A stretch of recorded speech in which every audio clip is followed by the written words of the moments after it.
de la Fourcade. Bonsoir. Alors, on va vous présenter rapidement. Vous êtes l'auteur d'une quinzaine de livres, dont 8 que nous présentons ce soir, qu'on peut trouver encore facilement. Le dernier paru, c'est Saint-Marsan, Oui. L'avant-dernier livret. Vous allez nous les présenter dans leur ordre, chacun à leur tour, si vous voulez bien. Oui, oui. Oui. Alors, on commence par Etche. Etche est le premier roman que j'ai écrit et qui est l'histoire d'un jeune anticonformiste qui se mêle à un groupe de séparatistes basques. Ça se passe dans les années 80 et il vérifiera par lui-même que l'anticonformisme officiel n'est pas exactement ce que l'on croit. Et c'était une variation sur le roman de Moria qui s'appelle Le baiser au lépreux, puisque j'ai voulu un personnage qui soit un anti-héros, qui soit laid et qui soit confronté à la beauté. Voilà. C'était une sorte de variation sur le roman de Moria, mais vraiment adapté à notre époque et dans un autre milieu. Ensuite, nous avons Le portement de la croix. C'est un roman beaucoup plus ambitieux, qui est un roman très inspiré par Bernanos, où il est question, c'est un roman difficile à résumer, mais il est question d'une statue, un polychrome, qui s'appelle Le portement de la croix. Et le portement de croix est un thème de la peinture et de la sculpture. Et ce portement de croix est un tableau qui va déclencher un certain nombre d'affaires et révéler la structure, le lien entre le mal et la beauté, et notamment dans la liturgie catholique. Voilà, c'est un roman allégorique et polyphonique, puisqu'il y a 4 grands personnages dans cette histoire. Ensuite, nous avons L'Ordre. C'est un roman, cette fois-ci, sur le journalisme, et c'est un roman beaucoup plus accusateur à l'égard de la presse. Et c'est un petit roman sur...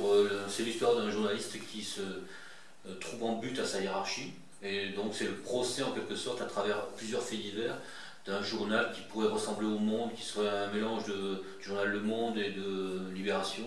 Un journal qui s'appelle L'Aube, et le personnage s'appelle Daniel Perorade, qui est un journaliste qui à l'époque a 54 ans et qui se révélera l'oncle d'un personnage qui reviendra plus tard, qui s'appelle Jean Lafargue. Voilà.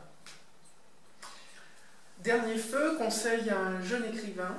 C'était une sorte d'essai, comme son nom l'indique, qui est une somme de conseils sur un jeune écrivain, et où j'ai mis un peu le fruit de mon expérience, avec toute la vanité qu'il y a dans ce genre de livre, dans ce genre de conseils. C'est un livre qui s'appelle Dernier feu parce que dans mon esprit c'était les derniers feux et de la langue et de l'utilisation de la langue d'une certaine façon. Voilà. C'est un livre peut-être un peu crépusculaire, comme le titre l'indique. Oui, en effet. Sur le suicide, l'heure noire nous intéresse.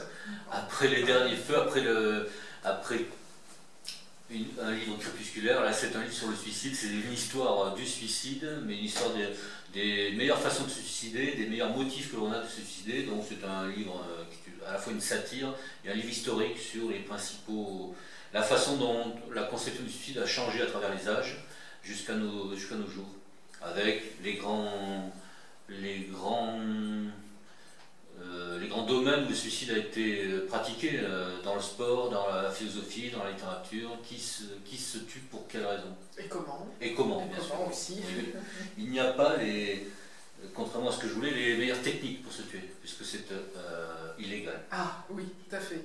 Et j'aurais bien aimé les mettre parce que je trouve que c'est très utile. C'est un livre que Monterland recommandait. Le livre qu'il aurait aimé écrire, c'est le livre des meilleurs moyens de se tuer, sans souffrir inconsidérément, parce qu'il pensait, lui, qui s'est effectivement suicidé, que c'était le meilleur service à rendre pour les gens qui voulaient quitter ce monde sans avoir à en subir les outrages. Voilà, quitter sa vie sans subir. Et voilà, ne pas subir et choisir sa mort. Choisir sa mort. Le dernier acte d'un homme courageux tel que Monterland l'envisageait à la romaine. Oui, à la romaine. C'est sorti, ça a été interdit, mais il y a eu un ouvrage... Oui, il a été rapidement interdit pour des raisons que je passe, mais effectivement il y a eu un livre de 2 médecins sur les meilleures façons de se tuer. ce n'est pas un livre sur l'apologie du suicide, c'est un livre explicatif sur le suicide. Et, purement technique. Purement technique, avec au début les 50 premières pages sur les meilleures raisons de se tuer, parce qu'il n'en manque pas, et c'est sur le mode de la satire. Livret, l'avant-dernier roman, qui a eu un beau succès, des éloges, des prix. Livret, racontez-nous un peu. Officiellement, c'est un livre sur l'enseignement. En réalité, c'est un livre un peu plus ambitieux, un peu plus vaste, parce que des livres sur l'enseignement, il y en a beaucoup. Mais c'est surtout un livre sur là encore, c'est un livre crépusculaire sur l'école, sur la situation de l'écrivain aujourd'hui, puisque mon héros, Jean Lafargue, qui est donc le neveu de Daniel Peyrehorade, déjà cité, est un héros qui est en but à plusieurs pouvoirs. Il y a le pouvoir hiérarchique lié à sa nouvelle condition de professeur, mais qui est lié aussi au pouvoir idéologique, puisqu'il pense mal, comme on dit. Il a aussi un point de vue sur la jeunesse, sur le thème du complotisme, sur beaucoup de choses. Donc ça en fait un roman qui est plus ambitieux qu'un simple catalogue des idées sur l'enseignement, sur la meilleure façon de sauver l'enseignement. Je crois que c'est l'enseignement, l'école, la situation de l'école est un sujet qui met tout le monde d'accord. Les solutions, c'est autre chose. Les solutions ne sont pas d'ailleurs le propos d'un écrivain, je trouve, mais ce qui compte, c'est de dresser les raisons, les causes essentielles de l'effondrement de l'école. Oui. Et par ailleurs, donc, vous êtes trop modeste pour nous parler des nombreux articles, des émissions, des plateaux, et puis des entretiens radiophoniques et du prix du suicide littéraire de la revue Correct que vous avez reçu. Gratifié d'un prix tout à fait sympathique. Voilà. Dans l'Express, dans la Valeurs Actuelles, oui, j'ai été très dans l'Humanité même. Oui, j'ai été très étonné d'avoir cet écho auprès de toutes sortes de journaux, de droite comme de gauche, ce qui prouve bien d'ailleurs que la situation de l'école intéresse tout le monde et sur lequel tout le monde peut se retrouver là-dedans. Saint-Marsan, c'est le dernier. C'est le dernier, oui. Parlerons, si vous le voulez bien, oui. en fin d'émission, on pourra faire un développement un peu plus important. Alors, ce qui me semblait caractéristique dans l'ensemble de votre œuvre que j'ai lu avec plaisir, et qui ressort nettement, c'est pour moi en premier lieu une élégance indéniable. Alors elle saute aux yeux, indissociable d'une forme de conscience de classe. Vous le dites vous-même, je me suis polissée, ma morale est bourgeoise, je vous cite. Alors vous êtes polissé, vous avez polissé votre style, vous êtes frotté au gaffio, au maître, vous avez un souci extrême de la syntaxe qui est très agréable pour le lecteur, une richesse de vocabulaire magnifique. Et si cependant, dans vos conseils à un jeune écrivain, vous dites qu'il ne faut pas abuser de mots rares, vous le faites sans en abuser, avec un grand sens de l'équilibre, sans aucune pédanterie, avec beaucoup d'esprit. C'est souvent très drôle, beaucoup d'humour. Par exemple, on a livre de poche, en parlant d'un écrivain qui est paru en livre de poche, se remordre, qu'on comprend tout à fait. Il n'y a pas besoin d'aller chercher des définitions, conquêter, méséant au lieu de malséant, quelqu'un qui s'est enchauvi, voilà, des tas de choses comme ça, des tournures un peu délicieusement suradées, je trouve, et une variété lexicale qui en fait est un don que vous nous faites. C'est un vrai don, chaque mot est un monde que vous mettez à la portée de le vrai don dans les dictionnaires et dans le littré en fait. C'est Émile Littré qui est le vrai donateur en réalité. Il suffit de le lire en réalité. Je ne dis pas qu'il faut le lire comme un... Ça se lit comme un roman, les dictionnaires se lisent comme des romans d'ailleurs, c'est vrai, on se laisse aller d'une entrée à l'autre, tout le monde a fait cet exercice-là qui consiste à passer d'un mot à l'autre, dans découvrir l'étymologie avec plaisir. Le souci de la langue, évidemment, ça tombe sous le sens, c'est un souci d'écrivain, bien entendu. D'autant que l'écrivain a devant lui plusieurs formes de pouvoir qui sont plusieurs formes de langage. Il y a le langage médiatique, le langage de la publicité, le langage de la marchandise, le langage de l'idéologie, de la politique. Et il doit absolument sortir, se décentrer de cette espèce de trou noir qui l'attire et qui est le langage commun, le langage de la vulgarité marchande, politique, publicitaire, ainsi de suite. Et un des moyens d'y échapper, c'est effectivement le recours de temps en temps à l'archaïsme, qui est le mot dans sa profondeur historique.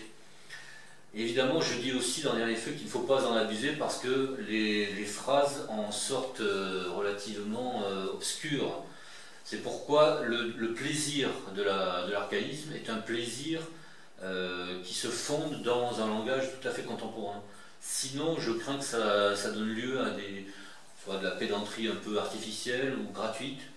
J'ai peur que l'archaïsme tombe sous le coup de la forfanterie un peu. Bon, alors qu'il est tout à fait net, dans une phrase tout à fait commune, que l'archaïsme donne du relief à la phrase. Voilà. On sait qu'on n'est pas dans la publicité, dans l'idéologie, on n'est pas dans le pouvoir marchand, on est ailleurs. On est dans le langage d'un écrivain qui essaie de faire son travail. C'est un immense respect pour votre lecteur. C'est une forme d'éloge du paraître, comme Camus a pu en faire un livre. Vous n'écrivez pas comme vous êtes. Si on peut détourner cette réclame d'une célèbre chaîne de fast-food, vous n'écrivez pas en pensant que c'est toujours assez bon pour le lecteur moyen. Oui, mais en même temps, c'est une formule ambiguë. L'idéal serait d'écrire exactement comme l'on est, mais il faudrait que l'on soit supérieur à soi-même. Et dans ce cas-là, on pourrait écrire effectivement comme l'on est, mais comme on n'est jamais supérieur à soi-même, on s'efforce d'écrire, c'est à ça que servent les brouillons, à améliorer, à se dépasser soi-même évidemment. Mais l'idéal serait d'écrire comme si on était soi-même le quatrième brouillon avant la personne finale, évidemment, bien sûr. Le reproche que je ferais à beaucoup d'auteurs, c'est de se contenter d'être un brouillon, en fait, d'être le brouillon et de ne livrer que le brouillon. Parce que vous faites référence à l'élégance, aux élégants, aux muscadins, aux merveilleuses dont le jeune écrivain devrait s'inspirer pour donner une forme à ses lignes. Oui, bon, ça c'est peut-être dans Dernier Feu. C'est dans Dernier Feu. Dans Dernier Feu, il y a une page sur l'élégance au XIXe siècle. Pourquoi l'élégance est arrivée avec ce souci de la forme à ce point-là. Le traité de la vie élégante de Balzac, Baudelaire évidemment, d'Aurevilly, les grands dandys comme Brumel. Bon, tout le monde sait l'importance qu'a eu le vêtement au XIXe siècle. Pourquoi je sais bien qu'aujourd'hui, l'élégance, qui est une élégance morale aussi, hein, l'élégance en général, je le prends dans un sens global, l'élégance est vue comme un paraître imbécile, un paraître soucieux uniquement de la forme. Or, évidemment, la forme est le fond. On le voit, les coiffeurs l'ont bien compris puisqu'ils le mettent aux devantures de leur magasin. Le fond est la forme qui remonte à la surface. Je crois que c'est ça la citation que l'on voit chez les coiffeurs et qui m'a beaucoup frappé parce que c'est une phrase de Victor Hugo. Et je ne sais pas jusqu'où ils peuvent aller dans je ne savais pas que les coiffeurs étaient aussi des moralistes. Oui. Voilà. Peut-être sans le savoir. L'élégance, c'est évidemment le fond, autant que la forme. Et donc, la forme et le fond, c'est ainsi égal. Non, mais l'élégance, le souci du paraître, loin d'être une forme de retour sur soi, de nombrilisme, est au contraire voilà. le souci d'autrui. C'est le souci de l'autre, bien entendu, oui, évidemment. Le nombrilisme n'est pas du tout... le nombrilisme, c'est celui qui est débraillé en réalité, oui. Parce qu'il n'a le souci que de lui-même et il se fiche des autres. Prenez-moi comme je suis, c'est le soi-mémisme, le fameux soi-mémisme camusien. On y pense à chaque fois. Alors, de cette élégance, de cette facilité apparente, vous dites qu'elle n'est en rien le fruit du hasard, mais d'une longue, on l'a dit tout à l'heure, d'une longue fréquentation des grands auteurs, de ce polissage au gaffio, de ce travail appliqué. Alors, ça pose la question du don, parce que tout de même, il y a aussi de l'humour, il y a de l'esprit, tout ça ne s'apprend pas. C'est très délicat, c'est une question très délicate. Le don, on peut l'entendre de deux façons, puisque c'est un terme amphibologique. Il y a le don de soi, le don que l'on fait de sa personne, donc c'est le don aux autres, et puis il y a le don qui nous est donné par une force supérieure, qui serait une sorte qui ferait la vocation de certains, qui serait doués pour devenir mathématicien, soldat, prêtre, artiste. Bon. Il y a deux formes de dons, et les deux se rejoignent dans la conception que j'ai de la façon d'écrire. Si on a reçu quelque chose, c'est bien pour le transmettre. De ce point de vue-là, les deux termes se rejoignent, se croisent. Oui, ça fait. Mais c'est à la fois très modeste, contrairement à ce que vous avez dit tout à l'heure, et très généreux. D'exposer, alors vous dites que d'autres l'ont fait, bien sûr, mais d'exposer, au fond, comme un chef étoilé nous donnerait sa meilleure recette, votre méthode, une méthode pour bien écrire. Oui, la seule méthode en réalité, elle est de lire en réalité, tout le monde le sait. Il suffit de lire et de reproduire les maîtres comme les peintres ont toujours fait, c'est-à-dire aller en Italie et reproduire les maîtres de la Renaissance. Oui. Ce n'est que de la reproduction. Et ensuite, une fois qu'on a bien maîtrisé les codes, essayer d'avoir une voix personnelle. Bien sûr. Mais ça ne vient qu'en deuxième temps. Surtout, je me suis toujours opposé à l'idée qu'il y ait comment dire, un don, non pas un don, mais qu'il y ait que écrire ne s'apprenne pas. On apprend en réalité à écrire, effectivement, on apprend d'abord en lisant et en copiant les maîtres. Il n'y a pas de génération spontanée et il n'y a pas non plus de don spontané. Évidemment, ça n'existe pas. On peut très bien être très doué dans une matière si on ne la travaille pas, si on ne travaille pas les couleurs quand on est peintre, si on ne travaille pas les formes comme le solfège pour un musicien, évidemment. Et la musique au combien, oui. Évidemment, ça ne sert absolument à rien. C'est même un gâchis criminel. Il y a certainement de très bons auteurs, j'en ai deux ou trois en tête, qui ont gâché leurs dons, tout simplement parce qu'ils ne les ont pas exploités et ils ne les ont pas travaillés.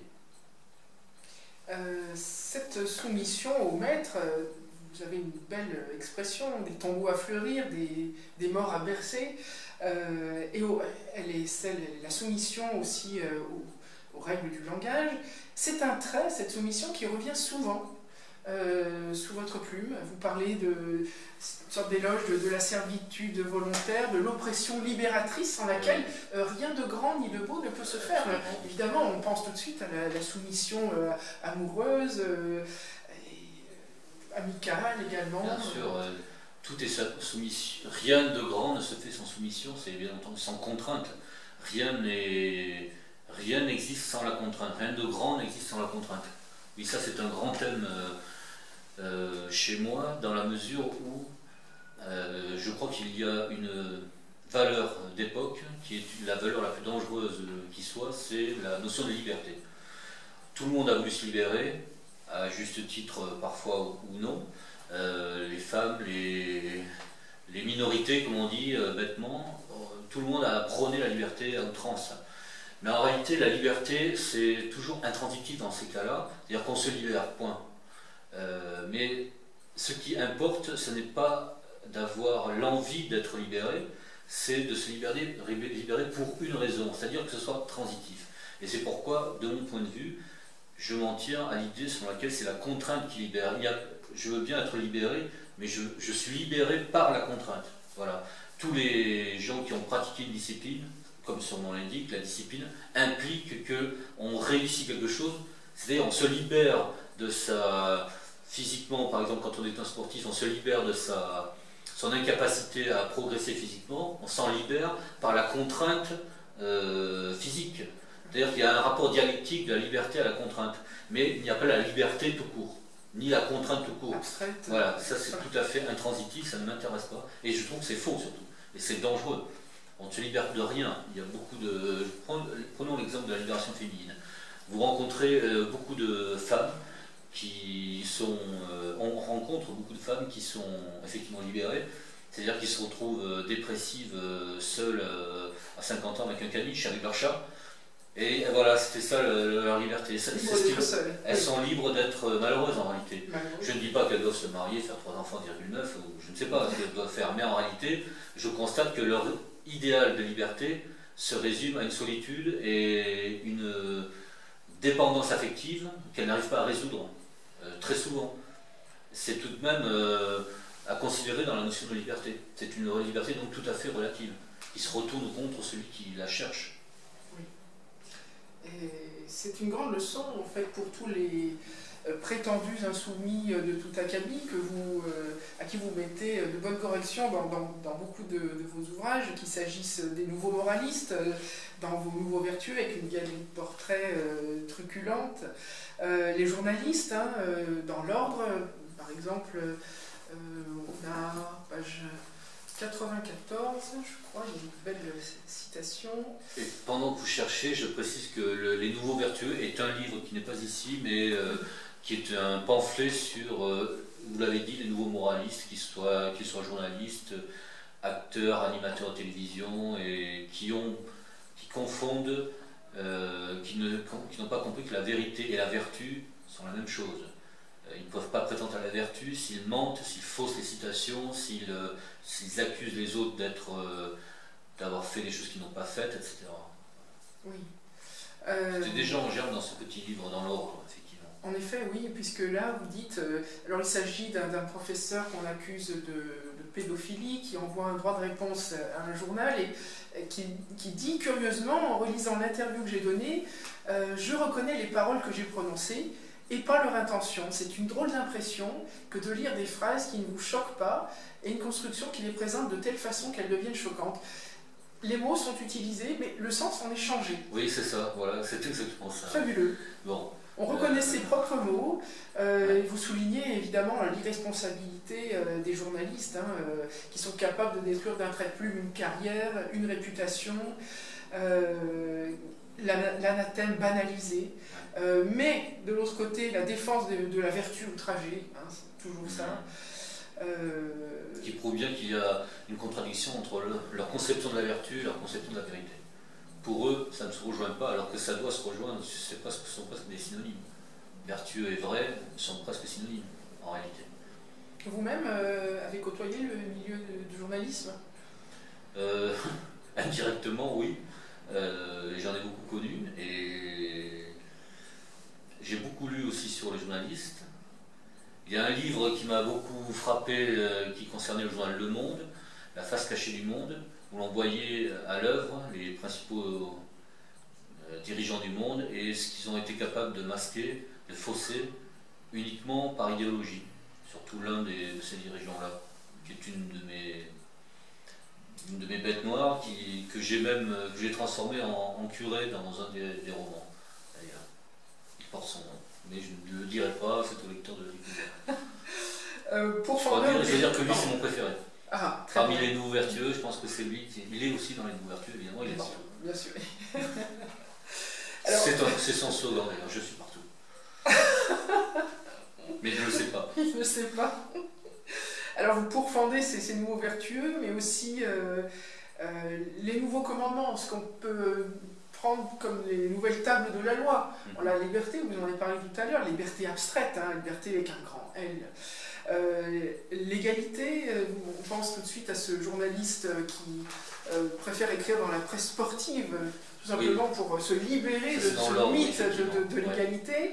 Le féminisme, vous en avez parlé tout à l'heure, et les modes de vie, les nouveaux modes de vie, là on pense à nouveau à Camus bien sûr, votre haine du bruit, du nouveau sabir, du niveau-montisme, du réensauvagement du monde, les enfants, le ludisme infantile, le pathos généralisé, le ricanement, le cynisme. Il y a souvent la confusion entre l'humour et le cynisme en réalité. Mais pour moi, l'humour du type Canal+, tout le monde voit ce que je veux dire quand je dis ça, mais c'était l'humour des années 90, je pense. L'humour, le cynisme des années 90 à Canal+, était uniquement... c'était des petits malins qui jouaient à regarder de haut la misérable Valtaille. En réalité, c'était les Deschiens, c'était ce genre d'humour, les Guignols, ainsi de suite. Qui ne sont pas sans talent hein, d'ailleurs, mais évidemment c'était un rire forcément contre, ce n'était pas une ironie sur soi. Je ne dis pas que l'auto-ironie doit être permanente, je dis qu'il doit y avoir une nuance dans le cynisme. Il faut être capable d'assumer son cynisme. Et par exemple, si je disais aux Deschiens qui sont des cyniques, ils ne me croiraient pas en réalité, puisqu'ils ne font que rire de certaines populations du Nord. pourtant étymologiquement, j'y pense en vous écoutant, les chats sont forcément des cyniques. Oui, c'est vrai, ça j'avais pas pensé, ils n'ont peut-être pas pensé. J'y pense, non, je ne pense pas, non. Mais le second degré permanent, oui. En fait. Oui, c'est ça, oui. C'est ça. Alors que l'humour n'est là. La raillerie. La raillerie, mais c'est-à-dire que c'est la raillerie toujours contre les mêmes. Bon. Et c'est une arme du pouvoir en réalité. Ils ne sont que les alliés du pouvoir. Je pense aux principaux humoristes de Paris, enfin de Paris, de France. Des sous Guy Bedos, si vous voulez.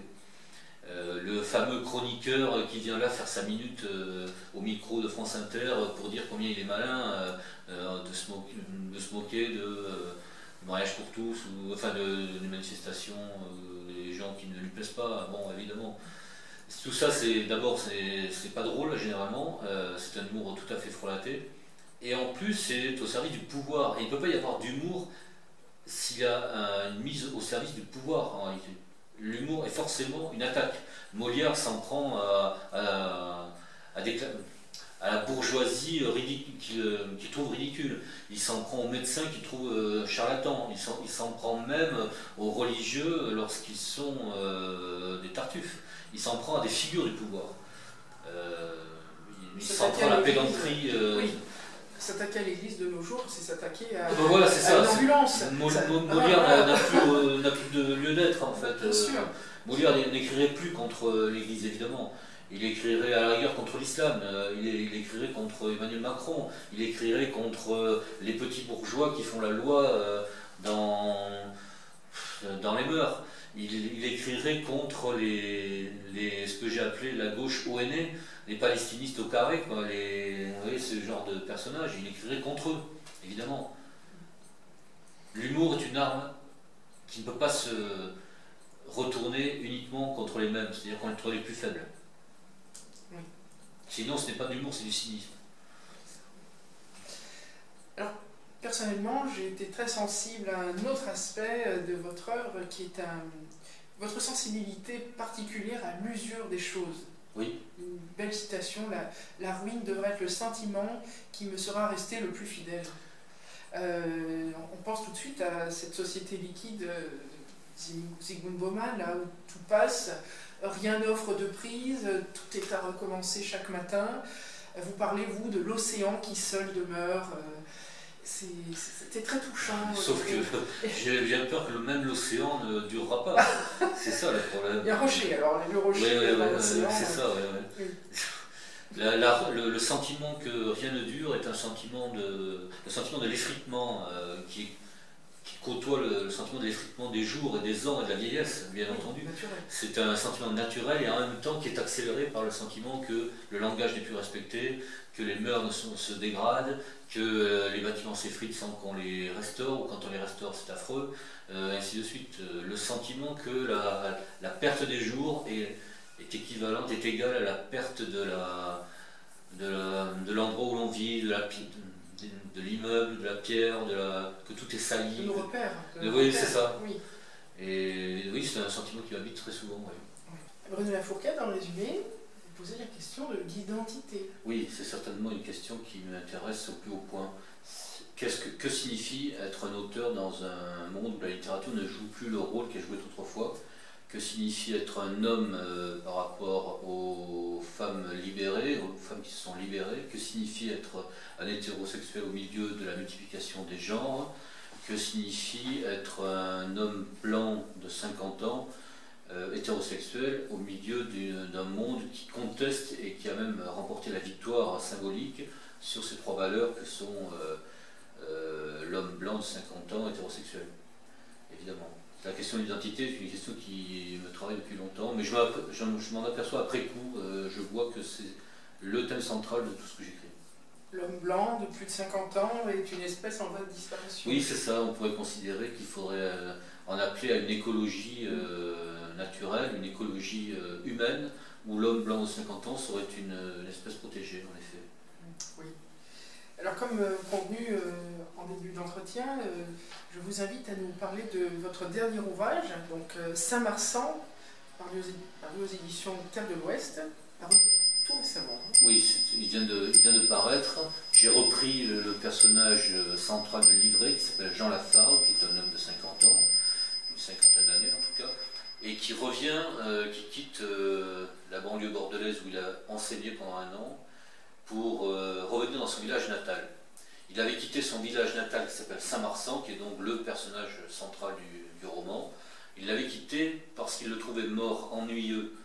Et en y revenant et en se familiarisant avec ses anciens amis, sa famille et son village, il comprend qu'en réalité c'était la mort qui le protégeait de la mort. Si vous voulez, je pense qu'il y a une façon pour ce village de survivre, qui est de ne pas être livré au tourisme de masse. C'est un village qui n'a pas eu un peintre méconnu qu'il faut célébrer, qui n'a pas eu une villa gallo-romaine à déterrer, qui n'a aucun attrait pour le tourisme. Et c'est ce qu'il a préservé, c'est grâce à cela qu'il survit. La mort protège de la mort en quelque sorte, c'est-à-dire la mort au sens de l'ennui que peut diffuser la vie rurale quand on est un jeune homme, n'est pas la mort qui est produite par le saccage touristique notamment. Et évidemment, au milieu du roman, on verra que la municipalité a une excellente idée pour redonner vie à ce pauvre village à moitié mort, c'est de faire venir des cars de migrants venus officiellement de Syrie, mais qui se révéleront des migrants d'Afrique. Et donc on verra le personnage principal aux prises avec cette vie nouvelle que ce village essaie d'instaurer pour lui-même espérer survivre. Il est dans le village et la municipalité, comme ses habitants d'ailleurs, qui sont tout à fait prêts à accueillir ces migrants, vivent dans l'illusion d'une survie grâce à un apport étranger africain. Des chances pour Saint-Marsan. Des chances pour Saint-Marsan, absolument. Et évidemment, mon personnage qui est un mal-pensant, ne voit pas cette survie du même œil. Il a un regard plutôt critique à l'égard de cette vie nouvelle qu'on l'on propose à ce village. Et des projets? J'ai des projets, pour cette année en tout cas, ce premier livre vient de paraître, le premier livre de cette année, mais il y en aura plusieurs autres, et notamment deux. L'un qui s'appelle Une jeunesse et dents serrées, qui est un livre qui paraîtra aux éditions Pierre-Guillaume de Roux, qui est un récit sur les années 80, qui rejoint ce dont nous venons de parler, puisqu'il s'agit de parler de la génération née dans les années 60, pris dans la tenaille que constitue la génération des 68 arts, ses pères, et la génération montante, celle des trentenaires, ses fils en quelque sorte. Cette génération est prise entre deux feux et elle n'a pas eu accès au pouvoir. La génération de 68 a tué le père, mais aussi tué les fils. Et en revanche, les petits-fils les voient d'un très bon œil parce qu'ils sont peut-être plus malléables. Et je l'ai constaté en regardant la télévision, il y a de plus en plus de trentenaires qui présentent les journaux télévisés, qui font des reportages, qui sont aux manettes, qui commencent à arriver au pouvoir, contournant ainsi et marchant sur la génération qui la précède, hein, c'est la génération des quinquagénaires en fait, ceux qui sont nés au milieu des années 60. Voilà, c'est un petit livre qui paraît dans une collection de pamphlets de Pierre-Guillaume de Roux, qui est une très jolie collection sur le plan esthétique, qui fait de très jolis livres, qui a donné un livre de François Bousquet sur Foucault, et un autre pamphlet de Romary Sangars sur Jean d'Ormesson, en tout cas sur la littérature académique. C'est une collection très jolie et je suis très content de pouvoir paraître dans cette collection-là particulièrement. Et puis il y a un deuxième livre qui paraîtra à la fin de l'année, le 11 septembre exactement, aux éditions Léo Cher, qui a déjà été livré, et qui est un recueil de 5 récits qui s'appelle Tombeau de Raoul Ducournau. Mais on aura le temps de se revoir d'ici là pour en parler, j'imagine. Mais j'espère bien, Marc. Très bien. Merci beaucoup. Merci.